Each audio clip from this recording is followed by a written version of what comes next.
আসসালামু আলাইকুম রহমতুল্লাহ। জুমা মোবারক।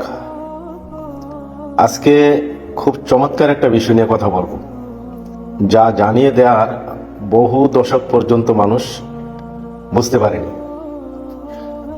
18 দশকে একজন বিজ্ঞানী, যার নাম গ্যাসপার্ট, তিনি আবিষ্কার করলেন যে সকালবেলা যখন সূর্যের আলো জমিনে পড়ে তখন জমিন খুব দ্রুত উত্তপ্ত হয়ে যায়। তখন ভূমিতে বাতাসের চাপ কমে যায়। এয়ার প্রেসার কম হওয়ার কারণে সমুদ্র থেকে ঠান্ডা বাতাস ভূমিতে প্রবেশ করে। আবার রাত্রে ঠিক এর বিপরীত ঘটনা ঘটে।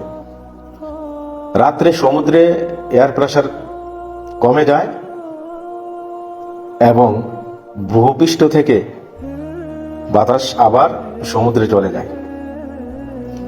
এই যে সকালবেলা বাতাস সমুদ্র থেকে আসলো, আবার রাত্রে বাতাস চলে গেল, এটা সেম আমরা যেভাবে বুক ফুলিয়ে নিঃশ্বাস নেই আবার নিঃশ্বাস ত্যাগ করি, সেম ঘটনা। 18 দশকে এই বিজ্ঞানী এই জিনিসটা প্রমাণ করার পর মানুষ বুঝতে পারছে যে আল্লাহ তাআলা কোরআনে কিন্তু সেম কথাটাই বলেছেন। সূরা তাকবীর 81 নম্বর সূরা 18 নম্বর আয়াতে আল্লাহ তাআলা বলেছেন, ওয়াসুবহি ইযা তানাফাস, মানে কসম যখন পৃথিবী শ্বাস গ্রহণ করে। সুবহানাল্লাহ, সুবহানাল্লাহ। আচ্ছা, আল্লাহ তাআলা কি কোনো বানোয়াট বা কোনো অমূলক কোনো কিছুর কসম করেন?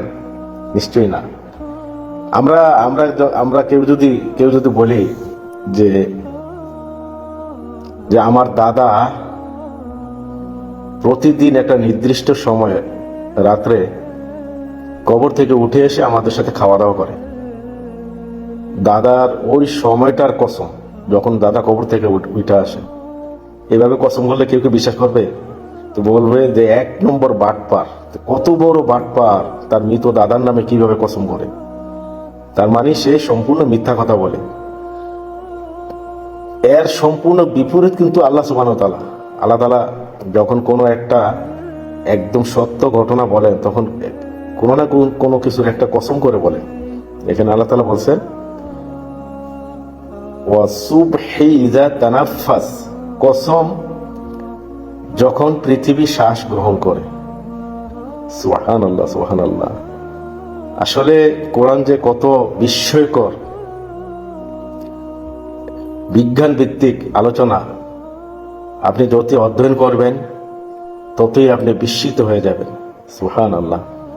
আজ এই পর্যন্তই, আবার অন্য একদিন অন্য একটা বিষয় নিয়ে আলোচনা করবো ইনশাল্লাহ। ওই পর্যন্ত সবাই ভালো থাকেন। আসসালামু আলাইকুম রহমতুল্লাহ।